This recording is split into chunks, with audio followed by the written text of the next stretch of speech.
Hard Ever Dating, Roll A with Jon and Rani. Take one. What's up, guys? My name is Jon Hippensteel. Hi, I'm Rani Hippensteel. And we've been married 4 months. Awesome. But yeah, just start going through the cards. All right. First question, when did you know you found the one? Ooh.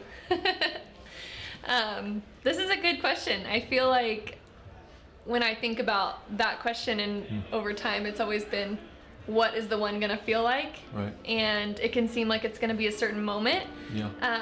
But for us, I would say it's probably like more of a journey of finding the one, and over time, and just really peace. There was a lot of peace and a lot of friendship happening. And I would say, don't know if I could list an actual moment of this is the one, but I would definitely say that as we did friendship, as we did life, as we kind of kept going into our dating journey, it just, there wasn't a red flag. So I think it just felt like, oh, there's a lot of green flags here. So it's leading to something. And I think that it led into that. This is it. This is the one. Yeah. And I think there were, like she said, there were a lot of moments, but after, and we'll get into this, how we met and meeting and then being in a, similar friend group, similar community, and then just getting to know each other and just being like, wow, we all have our boxes, right? And so it's like, wow, this person checks most of my boxes, which is awesome. And then as that kind of builds on itself, and then you're just like, okay, let's do this. Yeah. So I guess, overall, is we didn't really have that spark moment you kind of hope you might have, or you assume you'll have, but it definitely was a lot of peaceful journey, and that was awesome compared to I think what we both had experienced was, for sure. Probably because some you go into a relationship like kind of like, okay, this seems right, this seems good, but then you're like always thinking about, is there going to be a red flag, but not even just thinking about a red flag, but even kind of like you put on your hopeful hat and you kind of stay like, hey, like this could change, or like, oh, I'm gonna give this person grace, or oh, I'm gonna do this. And I think when you have someone and you're not having to do that, you realize, oh, this is what it's supposed to feel like. This is what it could feel like. And I actually can meet someone that I don't have to make excuses for. I don't have to wait for them to grow. I don't have to, there's obviously no one's fully arrived in any situation, but that was. Yep. Should we go to the next one? Yeah. You want to pick it up? Yeah, I'll pick this one up. You want to read it? What was your first impression of each other?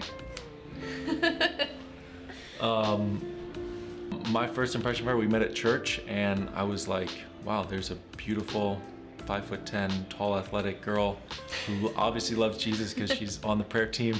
And this is awesome. Yeah, that was good. I guess my first impression was really similar. Was definitely noticing like, hey, this guy is very handsome and he's also on the prayer team. So that shows a lot of like, okay, there's some vetting here. At least there's been a little bit of vetting. But I also had the thought of, if he's this handsome, he's in church and he's a little older, if he's single, there has to be something wrong with him. So I think I probably wrote him off just a little bit because of that. I'm always kind of questioning, like, there's no way, But God's good. So yeah, that was our first impression. Yeah. Next question. Next question. Go for it. Here we go. Okay, how do we meet? How do we meet? I feel like we kind of hit that. Yeah, we attend Upper Room Church, and we met. We were at a ministry team training. And that's how we met at church.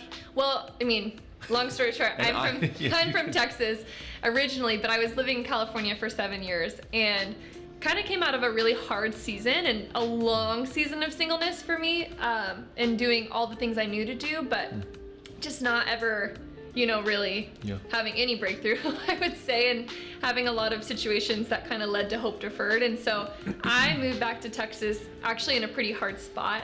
Didn't know what my future was going to hold. Didn't really, kind of felt a lot of my dreams a little bit were crushed, and I felt like I was getting older, which I know there's like different ages of what people think is old, but being from the South, I felt being 30 and single was kind of this like, oh my gosh. And so it was cool because I moved back so unexpected, which I always heard people say, oh, when you least expect it, which I used to almost roll my eyes at that because I was like, I don't know how to not. You've been waiting for that unexpected for a long time. Yeah, I'm like, okay, God, I'm not expecting. but it was just so cool because I just stepped into this season not really expecting God's goodness to be as good, I think, as it was. And it was so awesome because meeting him, he just blew all my expectations. And I think for so long so in that meeting, it was just such a surprise. It literally 1 week after I moved back home, I met him. Yeah.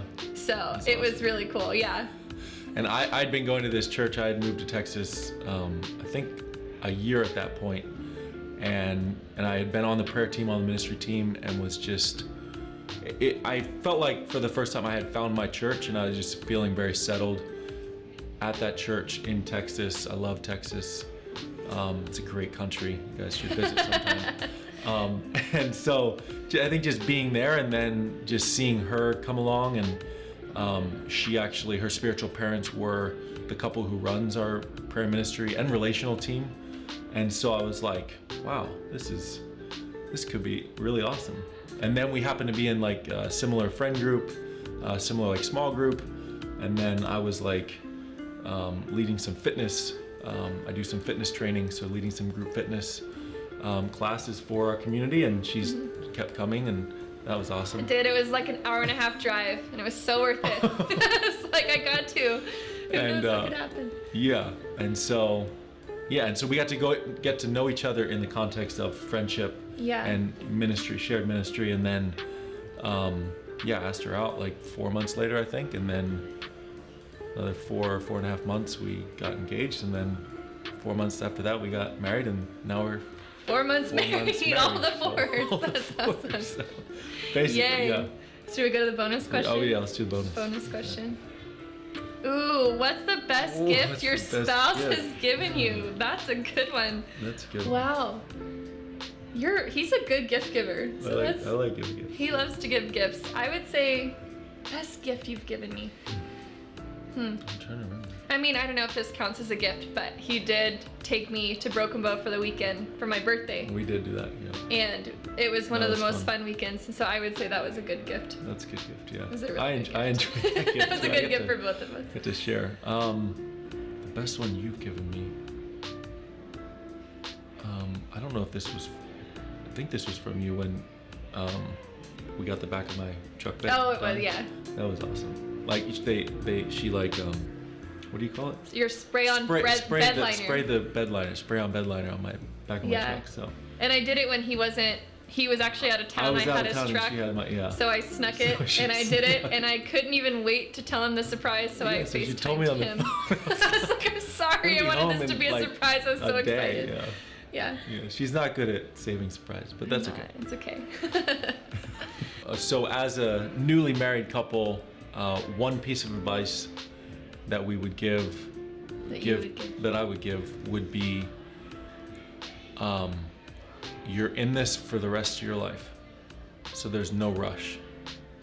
And if something you want to share or just anything, it's like I think for me that's given me a lot of peace, because I think in dating or engagement you're like, okay, we have to take care of certain things, and then but once you get married it's like, okay, that's it. And that can be daunting, really daunting, like this is forever.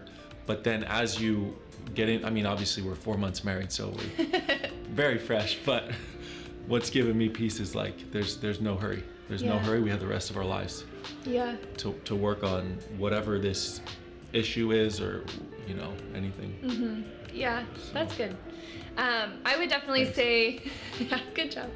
I would say like a good marriage is built in the small moments. I think sometimes we can think that it's like you got to have all the right tools and you have to, operate at this high capacity. And it can kind of feel like you're failing at points, but I think what I have found that it's really is built in the small things and the intentionality of things. And so it's like, hey, like just even being appreciative when that happened, or like, oh, I'm gonna do the dishes right now just to love this person. Like it can seem so small, and it can even seem inconvenience, but I'm realizing like, oh, those little moments are what's building connection, and so I definitely say in a marriage, in any relationship, but especially in a marriage, you're moving in one of two directions, connection or disconnection. There's no middle ground of that.